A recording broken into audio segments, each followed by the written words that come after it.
ભચાઉ તાલુકાના શિકારપુર ગામમાં ભર ઉનાળે પીવાના પાણીની ગંભીર સમસ્યા ઊભી થતા ગ્રામજનો મુશ્કેલીમાં મુકાયા છે। કાળઝાળ ગરમી વચ્ચે પૂરતું પીવાનું પાણી ન મળતા સ્થાનિકોમાં ભારે રોષ જોવા મળી રહ્યો છે। ગ્રામજનોનો આક્ષેપ છે કે ગામમાં પાણીની સમસ્યા અંગે સરપંચ અને તલાટીને અનેક વખત રજૂઆતો કરવામાં આવી છે, પરંતુ આજ દિન સુધી કોઈ કાયમી ઉકેલ આવ્યો નથી। પાણી માટે લોકો હેરાન પરેશાન બની રહ્યા છે અને રોજિંદા જીવન પર તેની સીધી અસર પડી રહી છે। ગ્રામજનોનું કહેવું છે કે જો તાત્કાલિક પગલાં નહીં લેવાય તો આગામી દિવસોમાં સ્થિતિ વધુ ગંભીર બની શકે છે।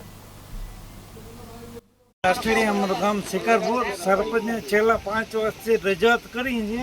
ટાંકો ભરાઈ જાય, નળ કોણ બંધ કરી જાય ખબર, ટાંકો ફૂલ ભર્યો ને પાણી નથી આવતું ગામમાં।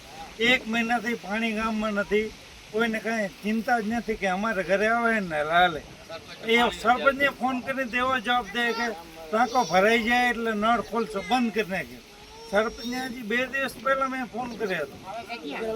હા,